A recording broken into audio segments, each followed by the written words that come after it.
Halo teman-teman, jumpa lagi dengan Pak Git di channel 0 per 0. Dan kali ini Pak Git akan membahas hubungan fenomena alam dengan mitos gitu ya. Ya, fenomena alam ini kita persempit lagi, misalnya Pak Git persempit ya sekitar 20 tahun yang lalu, yaitu tsunami di Aceh ya. Itu terjadi kalau nggak salah ya tanggal 26 Desember 2024 ya. Ya persis mungkin 25 tahun. Nah, Pak Git akan membahas ini. Tapi sebelum Pak Git membahas fenomena alam dan mitos ya, kita lihat dulu ini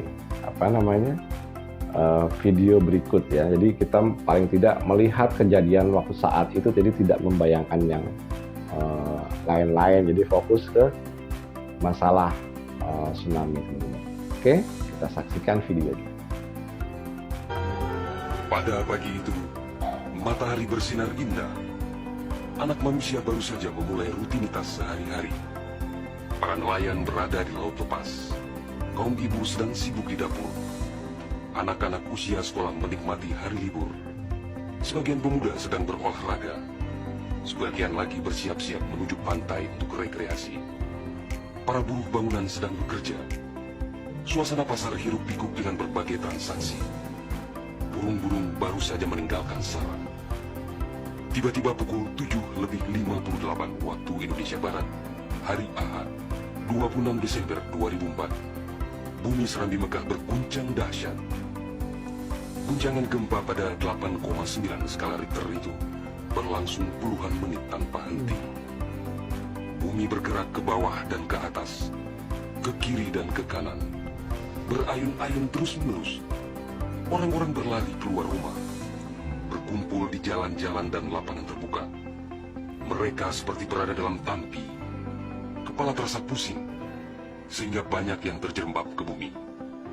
Suara azan Allahu Akbar berkumandang dari menara-menara masjid dan menasa. Suara zikir pun membahana di mana-mana. Jutaan mulut manusia melafazkan asma Allah dan Rasulullah secara terus-menerus. La ilaha illallah, Muhammad Rasulullah. Baik teman-teman, udah kita saksikan ya videonya ya. Kelihatan di situ tiba-tiba terjadi gempa yang mungkin sekitar 8,9 skala Richter gitu ya. Dan ini sebetulnya bukan satu wilayah aja lempeng samudra yang bergerak. Dan lempeng yang bergerak itu adalah lempeng samudra yang disebut lempeng Hindia dan lempeng Burma.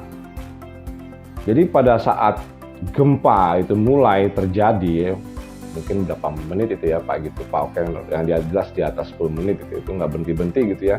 Kemudian masyarakat tuh panik ya. Namanya orang pada saat begitu ya kencang sekali, semua pasti panik. Dan yang diceritakan pada video tadi, orang-orang itu menyebut asma Allah, entah lewat azan, entah berzikir, entah bertasbih, mereka tetap melakukan itu. Tapi apa yang terjadi? Itu tidak menghentikan gempa, malah memperparah, menjadikan tsunami yang lebih besar.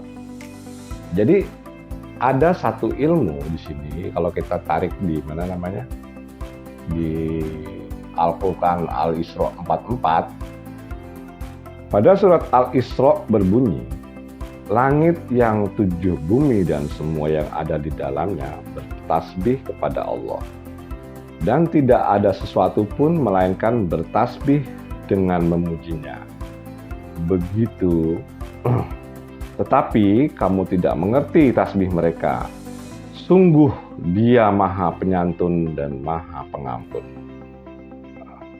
Dari surat ini itu ada salah satu tafsir yang memasukkan logika. Artinya gini, sebagian besar manusia tidak mengerti sunatullah atau hukum alam yang hanya dimengerti oleh para ahlinya. Nah, ini satu tafsirnya cakep teman-teman. Maksudnya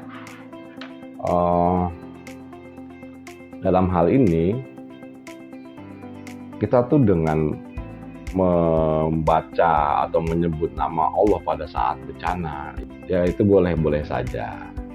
supaya itu menenangkan diri kita. Tapi jangan berharap kalau itu akan berhenti, karena ini adalah sunnatullah, hukum-hukumnya Allah gitu loh. Jadi pas gempa itu ya, pas gempanya orang-orang itu bertasbih lah, ada sampai azan kumandangkan lewat speaker, tapi itu nggak bisa menghentikan. Oke, berhenti sebentar ya, gitu. Kemudian yang terjadi apa? Nggak lama tsunami menghantam mereka. Yang artinya dengan menyebut nama Allah pun itu tidak berhasil, karena mereka mau melanggar hukum Allah seperti melakukan mengucap mengucap doa, mengucap permohonan, meminta mukjizat supaya itu berhenti, tapi nggak bisa. Karena hukum Allah tidak begitu. Hukum Allah itu bumi itu sendiri sedang bertasbih. Jadi bumi itu lagi sedang beribadah. Dengan gempanya, dengan tsunami-nya, bumi itu sedang bertasbih, sedang beribadah. Analisis secara mitos gitu ya. Karena kita mengambil ayat di Al-Quran itu, karena kita nggak mengerti bumi ibadah itu seperti apa. Nah itu kita taruh dulu kantong dogma yang pernah Pagi ceritakan. Kalau kita nggak paham ayat ini, kita taruh dulu ayat ini di kantong dogma. Nah sementara kita kantong dogma, kita kupas ilmu pengetahuannya yang diberikan oleh Allah itu sendiri. Dalam arti ilmu pengetahuan yang diberikan oleh Allah ini harus dipelajari, harus dicari. Dan Pagi sudah berulang kali yang memberikan pemasukan seperti ini. Artinya kita harus berpikir. Baik ya. Dalam masalah ilmu pengetahuan kita kupas. Yang pertama, bumi itu yang menyebabkan yang menyebabkan tsunami tadi itu adalah pergeseran Pak Baratan ini lempeng samudra dan ini lempeng benua gitu ya. Ini bergerak teman-teman. Gitu. Sebetulnya gerakan ini setiap detik itu bergerak. Jadi dia beribadah. Kalau dicampurkan dengan mitos gitu, kalau boleh dikatakan dia ini bergerak, bekerja gitu. Artinya dia melakukan sunatullah, artinya dia sedang bertasbih kepada Allah. Jadi Pak Git ini mencoba menggabungkan antara ilmu pengetahuan dan mitos supaya nanti akan ketemu gitu. Nah ini bergeraklah dia. Tiap hari itu bergerak. Bukan tiap hari, tiap detik itu bergerak. Karena dia sedang bertasbih. Ya. Pada suatu saat, gerakannya itu membesar. Brong! Nah, itu terjadi gempa. Entah 3,6, entah 8,6, entah berapa ya. Dan berapa panjangnya, semuanya itu harus diteliti dengan teknologi. Gitu. Harus dilihat dengan ilmu pengetahuan. Ilmu pengetahuan itu sebetulnya sudah diberikan Allah. Cuman bagaimana kita harus mencarinya? Ya, jelas kita harus berpikir, mencari alat-alat yang bisa meneliti gempa bumi, yaitu seperti alatnya seismograf gitu ya, jadi getaran-getaran itu ya. Mungkin juga ada yang lewat satelit gitu ya, itu udah lebih canggih lagi, menyensor gerakan itu dari satelit teman-teman. Jadi kita tuh jangan bentar-bentar balikin ke mitos. Makanya kita nggak maju-maju, balikin ke ilmu pengetahuan. Jadi tugasnya menyelesaikan mitos tadi adalah dengan ilmu pengetahuan. Balik kembali lagi ya. Kembali ke permasalahan tadi. Jadi itu tiap hari bergerakan, kemudian suatu saat dia bergerak yang besar. Dan ini terjadi pada tiap-tiap pertemuan lempeng samudra dan lempeng benua. Itu pasti begitu, setiap hari bergerak. Di saat ini pun dia sedang bergerak, sedang bertasbih gitu ya. Cuman gerakannya nggak kencang, makanya nggak ada gempa. Begitu gerakannya kencang, blok, itu gempa. Dan ini sudah terjadi ratusan juta dan bahkan miliaran tahun. Jadinya pada saat dulu bumi masih jadi satu, daratannya masih jadi satu, kemudian semuanya adalah air ya, waktu awal pembentukannya itu air di dunia ini 70% ya. Terus daratannya itu 30%. Jadi satu sebetulnya pada saat pertama itu. Jadi nggak ada pulau-pulau gitu, nggak ada satu pulau. Nah itu bergeser terus hingga sekarang 4,5 miliar tahun ini merubah posisinya. Jadi berpulau-pulau gitu dan berbenua-benua. Nah, ini fenomena alam ini kita harus pelajari di ilmu yang disebut geologi, kemudian geomorfologi. Geomorfologi itu adalah bentuk dari permukaan bumi. Oke teman-teman, Pak Git akan membahas balik lagi ke tsunami Aceh gitu ya. Yang artinya tadi kan sudah ada gempa, kemudian diucapkan nama Allah. Padahal gempa itu bumi pun sedang mengucapkan nama Allah, sama-sama mengucapkan nama Allah, yang artinya bumi benar-benar melakukan sunatullah. Kita berharap dengan menyebut nama Allah itu akan berhenti, tidak bisa teman-teman. Kenyataannya tidak pernah akan terjadi, karena kita akan melawan sunatullah itu nggak mungkin terjadi. Jadi begini ya, awal itu gempa pertama, gitu ya. Kemudian paniklah orang, dan itu setelah gempa itu kan setelah pergeseran tadi ini bergeraklah lempeng samudra ini naik. Itu awal adalah gelombang pertama, gelombang air pertama yang terjadi di tsunami. Yang pertama. Kemudian karena ini belum terlalu keras, pada saat habis gelombang itu sampai pantai, dia kemudian habis teman-teman, surut, airnya surut. Dan pada saat itu masyarakat Aceh yang dekat pantai itu melihat tuh surut, banyak ikan di pantai. Jadi ikan itu menggelepar, karena mereka tidak mengetahui apa yang terjadi dan tidak mengerti ilmunya, maka berebutlah mengambil ikan yang di pantai ya. Kalau yang nggak di pantai kan nggak lihat ikan menggelepar-gelepar. Di pantai nyari ikan, nggak lama kemudian ya sebetulnya itu ini cuma mancing doang. Jadi menghabiskan tekanan yang sudah terjadi pada gelombang pertama. Ya balik lagi itu dalam arti gini. Yang namanya air itu kan fluida. Fluida itu sifatnya adalah mengalir dari tempat yang bertekanan tinggi ke tempat tekanan yang rendah. Seperti angin, ya udara, air itu fluida, minyak itu fluida. Jadi tekanannya itu berubah arah dulu. Set kemari. Ini laut ya. Ini pantai. Nah, ke laut. Begitu laut keras nih. Yang kedua, gesekan yang kedua, nah itu baru pada saat orang mencari ikan, tadi mengambil ikan sedang menggelepar, ini menghantam, ini naik tekanannya naik, itu diperkirakan saat itu sampai 15 meter ya, yang menghantam itu, tingginya 15 meter. Kemudian menghajar sampai kota, karena kan kencang sekali itu. Karena kenapa kencang sekali? Karena yang bergerak ini dua lempeng samudra, yaitu Hindia dan Burma, yaitu yang jelas sampai ke Filipina, Thailand, dan sebagainya di sana ya. Nah, itu yang terjadi seperti itu teman-teman. Jadi ini bumi dan laut, maksudnya daratan dan laut atau dikategorikan bumi, ini sebetulnya sedang beribadah kalau kita balik ke Al-Isra tadi. Cuman kenapa orang menyebutnya bencana? Karena ada manusia. Padahal ini sudah terjadi berjuta-juta kali selama 4,5 miliar tahun umur bumi kita. Ini sudah berjuta-juta kali, termasuk asteroid yang menghantam bumi, gitu kan.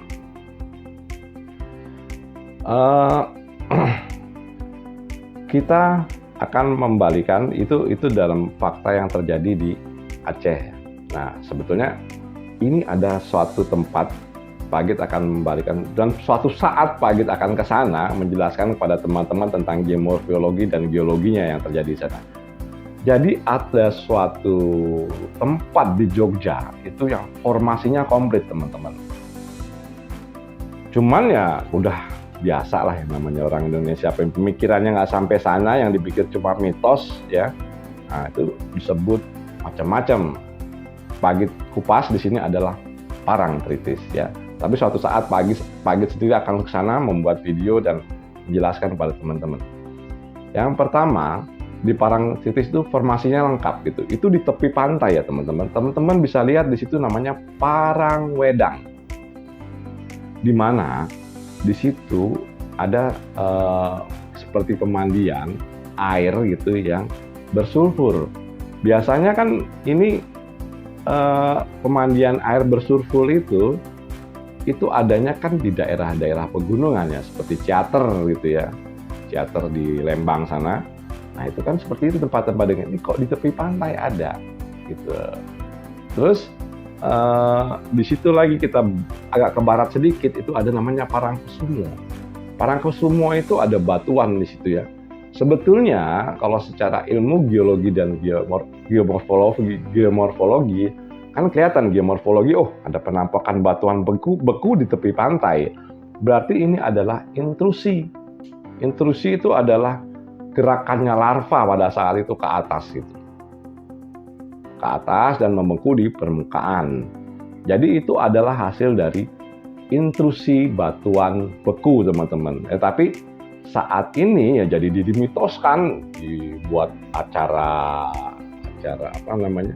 Ya acara sesaji atau seperti apa yang dilakukan oleh nenek moyang kita ya. Mungkin pada saat itu nenek moyang kita kan ilmunya belum sampai ke sana. Belum sampai ilmu pengetahuan di sana. Ini keajaiban gitu kan. Dan satu sisi lagi kalau kita lihat di tepi Parangtritis pantai yang paling selatan itu kan ada bukit ya. Bukit itu warnanya putih, kapur. Kapur itu juga ada sisa-sisa fosil kehidupan laut. Nah, ini yang mau Pak Git ceritakan. Jadinya pergerakan lempeng samudra tadi itu akan membuat permukaan yang di dalam laut itu naik dalam pelan-pelan gitu. Jadi 5.600 atau sekitar 5.000 sampai 10.000 tahun yang lalu, bukit berkapur itu yang ada fosil-fosilnya itu adalah di dalam laut. Itu jadinya terjadinya daerah berkapur itu 200 meter di bawah permukaan laut prosesnya. Kemudian dibantu dengan gerakannya lempeng samudra tadi hingga dia naik. Kalau sampai lempeng samudranya naik, lempeng benuanya turun gitu. Jadi di mana ada intrusi batuan beku yaitu Parangkusumo dan Parangwedang ada sumber air panas bersulfur, itu adalah menandakan kalau 5.000 sampai 10.000 tahun yang lalu itu adalah gunung berapi, teman-teman. Jadi teman-teman kalau ke Parangtritis mau lihat itu bisa. Dalam arti kita gali secara ilmu bahwa gunung berapi yang turun menjadi pinggir tepi pantai. Jadi Parangkusumo itu karena ada intrusi batuan beku dan Parangwedang ya sumber air panas yang bersulfur. Nah, kemudian satu lagi naik ke atas yang lempeng samudranya itu menjadi bukit berkapur ya. Di setiap bukit berkapur seperti Padalarang dan banyak tempat-tempat lainnya itu menandakan kalau dia dulu berada 200 meter di bawah permukaan laut. Itu secara ilmu geologi, teman-temannya. Jadi geomorfologinya kan kelihatan. Geomorfologi itu artinya ilmu di permukaan gitu. Kita lihat, permukaan kok ada gunung kapur, terus tadi ada Parangwedang, ada bekas ada sumber air yang bersulfur. Kemudian di Parangkusumo ada batuan beku, terus batuan beku itu geomorfologinya. Dari melihat kondisi permukaan, kita pelajari proses geologinya. Ya begitulah proses geologinya, teman-teman. Jadi pergerakan bumi ini yang satu naik, yang satu kasar itu udah terjadi ratusan juta tahun malah. Karena umur bumi ini 4,5 miliar tahun, yang artinya dulu pulau itu menyatu, satu pulau, kemudian satu lautan. Gitu, teman-teman. Menurut Pak Git ini cukup sekian gitu. Kalau ada pertanyaan teman-teman bisa menanyakan kepada Pak Git, karena dulu juga Pak Git memang belajar hal ini. Suatu saat Pak Git akan ke Parangtritis dan menerangkan proses apa yang terjadi termasuk proses sedimentasi. Kita ambil kesimpulannya yang pertama. Jadi bila ada suatu fenomena alam, kita berharap mukjizat dengan menyebut nama Allah itu nggak akan terjadi. Ya, itu tidak akan terjadi, tidak akan memberhentikan fenomena alam tersebut. Paling tidak menyebut nama Allah itu untuk menenangkan batin kita. Jadi berserah diri kepada Allah, bukan niatnya untuk meminta mukjizat untuk memberhentikan fenomena alam yang terjadi. Karena fenomena alam ini yang namanya bumi dan semua makhluk itu semua sedang beribadah, sedang bertasbih kepada Allah. Jadi kuatan mana tasbih kalian, tasbih teman-teman, atau tasbihnya alam? Karena dia sedang menjalankan sunatullah, pekerjaan yang sudah digariskan oleh Allah, seperti itu. Nah, yang kedua, kita memang harus belajar dan belajar. Seperti Pak Git ya, Pak Git ini belajar nggak ada selesainya. Karena ilmu itu nggak ada habisnya. Apalagi ilmu pengetahuan, nggak ada habisnya. Selalu berkembang dan berkembang. Baik yang sifatnya sosial maupun yang sifatnya alam. Dan satu lagi teman-teman, bila ada suatu mitos ya atau dogma, ini Pak Git ingatkan kembali, supaya simpan di kotak dogma. Jangan langsung mempercayai dogma tersebut. Cari ilmu pengetahuan, tugas kita untuk menggabungkan dogma tadi atau mitos tadi dengan ilmu pengetahuan. Yang telah Pak Git contohkan tadi, situ udah berapa kali lah Pak Git contohkan macam-macam. Yang salah satu contohnya adalah pada dogma itu berbunyi matahari itu beredar pada garis edarnya. Gitu teman-teman. Ini di Al-Quran ada. Tapi terkonfirmasi itu baru di era ini, tahun 2000 ke atas. Berdasarkan ilmu pengetahuan itu terkonfirmasi. Tapi sayangnya yang menemukan, yang mengkonfirmasi secara ilmu pengetahuan itu bukan orang Islam. Itu salahnya. Karena orang Islam sendiri masih sibuk terus beradu dalil. Jadi mereka lupa akan teknologi, akan ilmu pengetahuan yang telah diberikan oleh Allah yang sesungguhnya. Oke teman-teman, menurut Pak Git cukup sekian dan terima kasih.